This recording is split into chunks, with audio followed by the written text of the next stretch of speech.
Hello, this is What's All About with another watch review, and in this review we're looking at the Brellum Pandial Black, and this is a watch I've been looking forward to receiving for quite some time because first of all, it looks amazing, looks really beautiful. Loads of people have been saying how amazing it is for the price as well, so I've been really looking forward to seeing it. So first of all, this is the little inner pouch you get if you were to buy one. Obviously this is just a press loaner. You get a huge, massive outer box as well with this inside it, which is pretty cool. So you still do get this for travel purposes, which is pretty handy. So if we open it up, ta-da, here it is.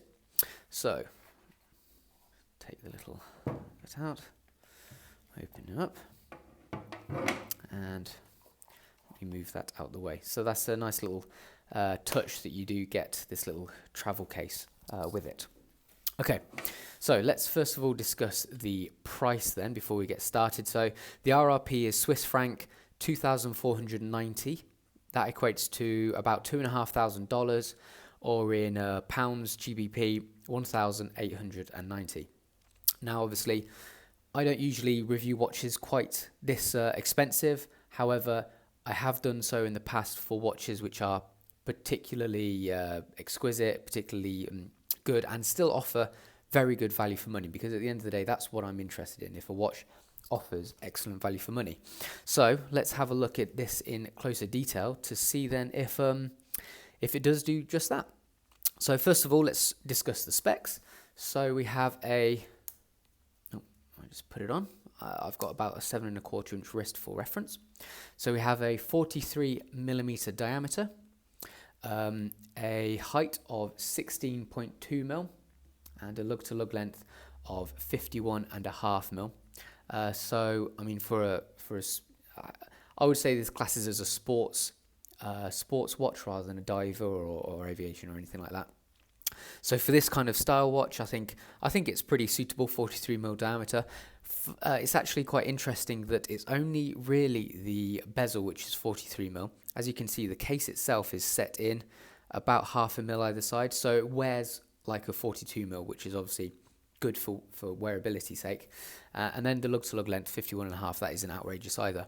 The height 16.2 mil is reasonably high, but again, it doesn't wear crazy high because a lot of it is on the sapphire crystal. This is part of the Duo Box family, and that's because if you look at the top crystal and also the bottom crystal, forms this jewel box kind of appearance. So that's why it's called the Duo Box. So I think from a size perspective, it fits me perfectly, and I think it's large enough to really stand out, but not overly large so it looks silly or anything like that. Weight-wise, 120 grams, so it feels good and weighty on the wrist, in the hand. Obviously, a lot of that is to do with the movement, because at the end of the day, it has just a leather strap. So the majority of the weight will be part of the watch head itself. Water resistance is only 5 atmospheres or 50 meters, so don't go swimming with it. But then again, it's not designed to be swam with, but you are safe if you do have any accidents. It hasn't got a screw-in crown. So that's obviously, and the pushers, they're the main sections where water will be able to get in. A lug width of 22 mil, so you'll be able to get a variety of straps that fit it. I think it's a suitable size for the size of the case as well. You get a 2-year warranty with it also.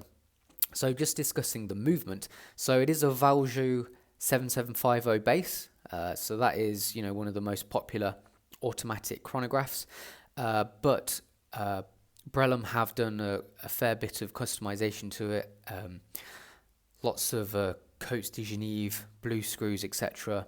A custom rotor as well, but we'll look into it in much closer detail a little bit later on. It's obviously COSC certified as well, coming in at a pretty radical minus 1.5 seconds a day. So it certainly does live up to its certification, which is very, very good. You do get a fair bit of Valjoux wobble. If I get a spin, if that's spinning on your wrist like that, you do actually feel it ever so slightly wobble on your wrist. Some people don't like it. Some people think it's part of the charm. I personally don't mind it. I think it's quite cool. But that is something to be aware of. Okay, so let's discuss it in closer detail, aspect by aspect. So first of all, starting off with the dial, it's a good place to start. So this is the Pandial Black, so obviously it's got the black base, and the Pandial is playing on the panda theme, so we have these two bold, lighter subdials, which act as the panda eyes, if you will. Everything is, as you would expect on a watch costing this much. It is really, really exquisitely made. All the applied elements, so we have the hour markers, the logo icon as well. It's all just made to perfection, really. I'm looking forward to getting the macro lens on because it really does show it in good detail. I do like the fact that the base of the dial, you can't see it yet, but it does have a very, very gentle texture to it. So that does, introduce a bit of texture to the dial itself. And then the subdials have a concentric circular pattern in the inner section as well. And then we have an ever so slight amount of depth due to this running seconds indicator as well. The hour, the date window just inset within the bottom subdial there, so that's nice and concealed, very subtle as well, but easy to read if you need to. The only, not necessarily a negative, but something that I personally feel is perhaps the text surrounding the logo might be quite big and bold, large. However, there's swings and roundabouts really, because yes, it is large and bold, but then it does work well against the subdial on at 9. So it does work well as a counterbalance for that subdial. So we do actually have a cheeky little telemeter around the outside. So a telemeter basically compares the difference between the speed of light and the speed of sound and gets you a distance. So for instance, if you were to start the stopwatch or the chronograph when you saw a lightning strike, so boom, and then you stopped it when you heard the thunder. So now, for instance, if you look at where it's pointing to, that's approximately 2 kilometers. So you'll be able to tell that the storm or the lightning strike was 2 kilometers away. You have a nice little snapback with the chronograph as well. Okay, so I'll discuss it in much more detail when we get the macro lens on. But I really do like the style of the hands and the hour indicators as well. Very similar in design. The hands, they're actually a little bit unique as well. We have like 2 shafts on the outside and then a loom filled center for a portion of it. Nice to see a hand which is ever so slightly different, but it's still very readable. Really easy to read, so that's good. I have noticed the loom isn't crazy strong, so that is maybe one thing I would have liked to have seen improved. So there we have it. And the hour markers, 3D, so they have a nice little step down, if I can get it in focus, and then this like hollow shaft which mimics the style of the hands there. Okay, so moving on to the case. As I mentioned, 43mm in diameter, but it actually feels smaller because of this instep. I do like the variety of finishes around the case as well. We have a polished ridge just underneath the bottom of this the bezel. Primarily, the case is brushed, which is a wise choice because it always lasts longer. Have this polished shoulder on the lugs, and then polished pushers, and then our crown is nicely detailed as well, very accurately engraved on the end there. We'll have a look at that in closer detail. So we have a tachymeter around the outside, so that's obviously for a measurement of distance. Say you are traveling 1 kilometer, you start the stopwatch. Once you've traveled 1 kilometer, you stop the stopwatch, and then it will tell you how fast you're going. So if it takes you 1 minute to go around to do 1 kilometer, you're obviously doing 60 kilometers an hour, and it goes down, etc., etc. But I'm sure you know how tachymeters work. The case shape itself is relatively straightforward, apart from these nice little detailing surrounding the bezel, really. If we flip it over to the underside, this is where things start getting really interesting. Really, really splendid exhibition caseback with these details, which are really deeply engraved as well. Almost deep stamped, quality that you'd expect to find on an Omega watch, for instance. Really, really impressive. And just the movement is glorious, really. As you can see, we have a nice domed sapphire crystal, which is where the Duo box gets its name from, and it's imitated on the top crystal as well, both of which have a nice hue. As you can see, if I get it on a window, we have a nice blue hue, so that's the anti-reflective coating working well. So there we have it. One thing that's actually really interesting and worth noting is that the lugs have actually 2 lug holes. So as you can see with this strap is curved, so this can fit in the holes which are closer to the case, making it fit more snug. But if you want to have just a straight strap, then there's actually an extra set of holes for you to fit a strap, which is ever so slightly further away from the case. So that's a really, really clever thing to do, and not it's something you wouldn't actually notice unless you start taking apart the watch and replacing it with straps, or replacing the strap. Sorry.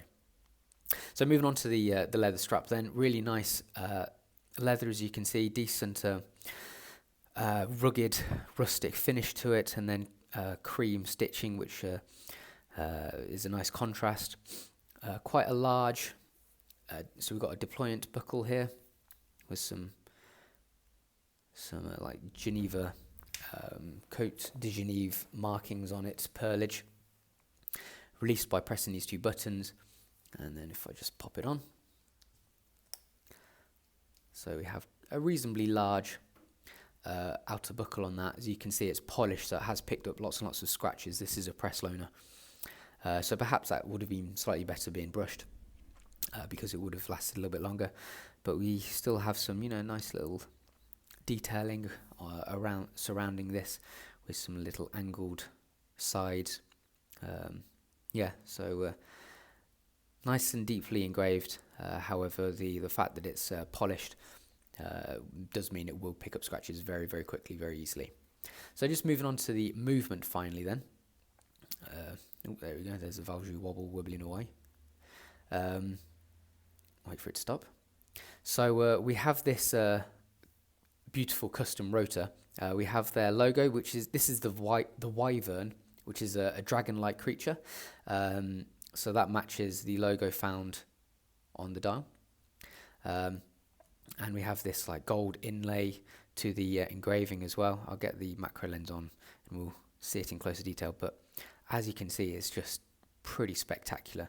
The Côte de Genève, the pearlage, the engraving, the blue screws, everything about it is really, really special. And you can see why people are raving about this watch, simply because of the finishing they've put on the movement. It is really, really gorgeous to view. Okay, so let's get the macro lens on then, and we will have a look at this watch in much closer detail. So I'll give it a quick wipe on the dial. So starting off with the logo. There's the wyvern applied logo, and you can also see our sort of texturized base to the dial as well, as you can see. And if we have a look at these applied hour markers, you can see that we have the lume pip at the base and also a lumed triangle. Around this telemeter dial, around the outside as well, you can see it has a concentric circular pattern on it, which again is remarkable attention to detail.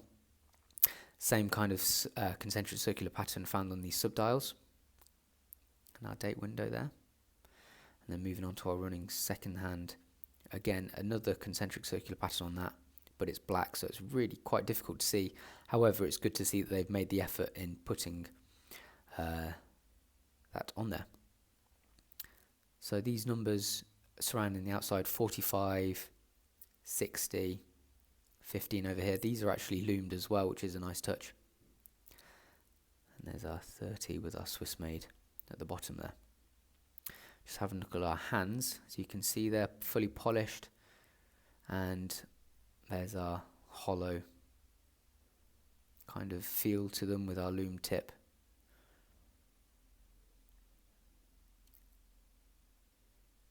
There we go, and our polished second main chronograph seconds hand as well. So really, you know, very, very close attention to detail. Everything is beautifully put together, and I always enjoy a really nice, deep, thick applied logo, because I don't see them enough. So this is a really nice example of that. If I can get a decent shot on it. There we go. Okay, so let's move on to the case now. So here's the bezel insert, pretty standard, aluminium painted most likely. Here's the side of our bezel and our polished underside, as you can see there. And then we have our lug with a very nice, neat, sharp corner, again displaying the quality of manufacturing. There we have it. And then if we flip it over, have a look at our crown. Nice size crown, easy to use. We have those detailing on the end there. Again, very, very accurate and well engraved, as you'd expect from a watch costing this much. And then we have our pump grip style pushers, which are fully polished. So just flipping it over, let's have a look at this. Let me just undo the strap so we can have a full on view. So let's first look at the case back. So we have these surrounding details, really deep details you can see there. Really nicely done. Fully Swiss made. And then let's just have a look at our movement. So here's our custom rotor. 25 joules. Over here, 28.8 thousand beats per hour. So that's 8 ticks per second, as you'd expect. And there we go. Chronometer officially certified. Beautifully engraved on the rotor there. So you can see not a single issue with manufacturer. Really, really splendidly made. And we have a look at our movement itself, so you can see the little ETA sign down there. There we go. So this obviously proves that it's 7750. Got some detailing down there as well. And just if I can move the rotor out of the way. Got some sort of serial number there on our pearlage, our blue screws as well. Look at our pearlage just dotted around everywhere, it's beautiful. Some more specs, 25 joules, Swiss. What else can we see? Oh, spinning around, crazy. Get out of the way. There we go, some more shots of the movement, beautiful. Okay, so there we go. Just take. Oh no, sorry, I forgot the strap, didn't I? I was getting too excited with the rotor. Here we have the top grain of the strap, nice and rustic looking. Our stitching as well, as you can see there, decent stitching. I mean, it's just a pretty standard high quality strap, Brellum stamped on the underside. And then if we just have a quick look at the buckle, here we have Brellum deeply engraved, but again you can really see the extent of the scratch in there because it's polished. And here's our corners. There we go. Right. So, do I think it's worth it? Well, let's just say if you were to get let me just get this back on. I have it on the third hole for my 7 1/4 inch wrist.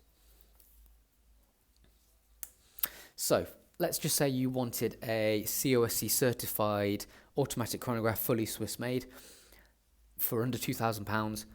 You know, it would be very difficult to do that. So first of all, yes, of course, it is good value for money. for an automatic chronograph full stop, you're looking at least £1,000. In fact, I think the nicest, cheapest one I can find is the Formex Element. There are cheaper ones from like Hamilton, Tissot, but they're a bit plain, a bit boring. The quality, yes, it will be solid, but it won't be particularly exciting. So obviously these are certain things you need to be aware of. First of all, just look at it. I mean, yes, it is beautiful, isn't it? I'm sure you agree. It looks the part. But then there's the fact that there's so much work that's been done on the movement, just the general finishing of the dial, of the case itself as well. The AR coating on the crystal, as you can see, is really good as well. I mean, barely getting any reflections on it right here, right now. So just the entire package is really, really luxurious, and it's certain, it makes you feel like it's a watch worth double.